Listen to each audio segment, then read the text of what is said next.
Hello everyone, welcome back to a new video. Today I want to pour a trinket tray and I have chosen the L Trinket Tray Mold from MoldsandShapes and I'm starting here with my pour. I'm using Mastercast Resin, a high viscosity resin, a 1-to-1 resin, and I just put some clear resin around the edge. And I want to do a sort of crackle and web effect. The effects I really adore, so I hope you don't mind, but I think you can achieve so much nice patterns with these techniques. So yeah, that's what I want to do.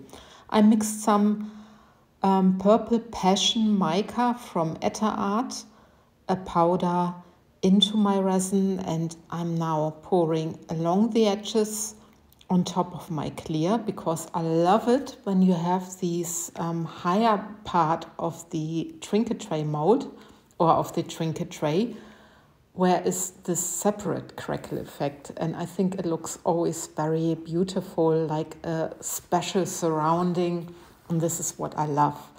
So my second color is here black. I used the Pigment Drops in Black from Etter Art and from Dip-On, the Wildfire, an Hypershift color or a Colorshift, however you want to call it. I think Dip-On is calling it Hypershift.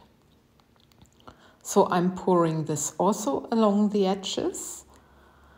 You see I'm pouring from rather up high, and I'm hoping that the different colors will separate a little bit from each other, so you can see also the color shift at the end.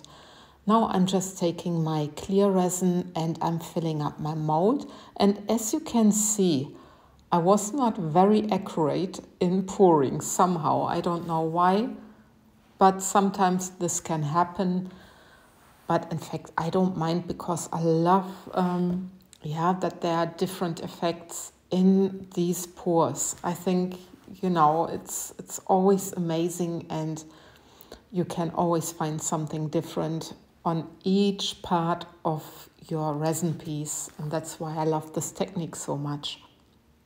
So now I'm taking the torch before I start pouring my white, and the white I've just mixed with the Pigment Drops in White, also from Etter Art, and I'm just pouring along the edge, also from rather up high.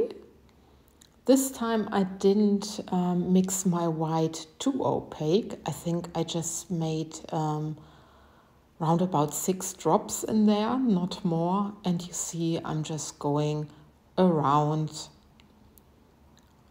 and hope that the white will move. And I also pour a little bit, the circles into the center, so that the resin, when it's moving, catching up the different colors. So that's what I'm doing. And now I'm pouring my purple again, because there's still space in my mold, and I'm not a person who likes to sand the piece, so I want my piece to be, or my mold to be, really full. And now also the one with the Hypershift color, doing exactly the same. And then this resin can start moving. And I have here a mixture of some glass stones and some other stones. So it's just a mix of things I had to hand, and I'm just pouring it into my mold, into the center. And I hope I achieve the center, and I hope it's not too much. But I think with these glass stones, you always get a nice natural effect. Sometimes I prefer this from glitter, but it's always a thing of preferences. So now I'm just dividing my glass stones a little bit, so till I'm happy, and then I really can let the resin do its magic. And I will use the torch very quick just to pop some bubbles, and you see it later in the time lapse. that I keep on removing bubbles from the surface, and then the resin can pull more into the center and is not disturbed by all the bubbles. So now the time lapse is coming, and I just adore watching resin traveling. You know, I was standing here, I guess, for over half an hour watching what the resin was doing, and I really love it. So you see